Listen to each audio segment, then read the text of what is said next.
के चरणों में प्रणाम करती हूँ, माता पार्वती के चरणों में प्रणाम करती हूँ, मेरा प्रणाम स्वीकार करिए। साहेब भैया साहेब दीदी के चरणों में प्रणाम करती हूँ, मेरा प्रणाम स्वीकार करिए। सभी गुरुवान गुरु भाई के चरणों में प्रणाम करती हूँ, मेरा प्रणाम स्वीकार करिए। गुरु बहन गुरु भाई वीडियो पसंद आए तो जरूर से जरूर लाइक करिएगा, सपोर्ट करिएगा।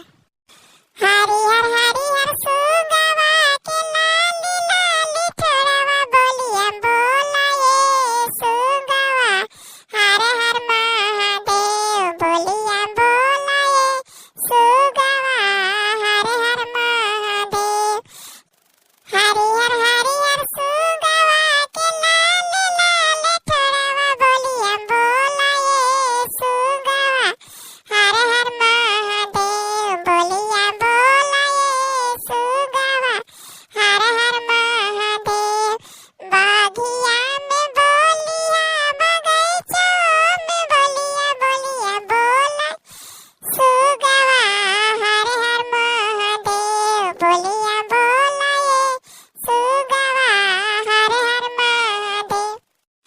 बागिया में बोलिया बगीचा में बोलिया बगीचा में बोलिया बोलिया बोलाए सुगवा, हर हर महादेव बोलिया बोलाए सुगवा, हर हर महादेव।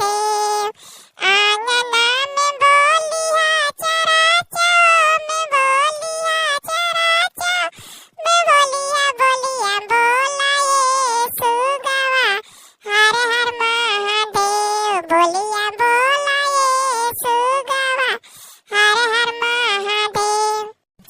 हरिहर हरिहर सुगवा के लाले लाले छोड़वा बोलिया बोलाए सुगवा, हर हर महादेव बोलिया बोलाए सुगवा, हर हर महादेव। हरिहर हरिहर सुगवा के लाले लाले छोड़वा बोलिया बोलाए सुगवा, हर हर महादेव बोलिया बोलाए सुगवा, हर हर महादेव बोलिया बोलाए सुगवा, हर हर महादेव। भोराओ में बोलिया साजिया के बोलिया साजिया के बोलिया बोलाए सुगवा, हर हर महादेव बोलिया बोलाए सुगवा, हर हर महादेव।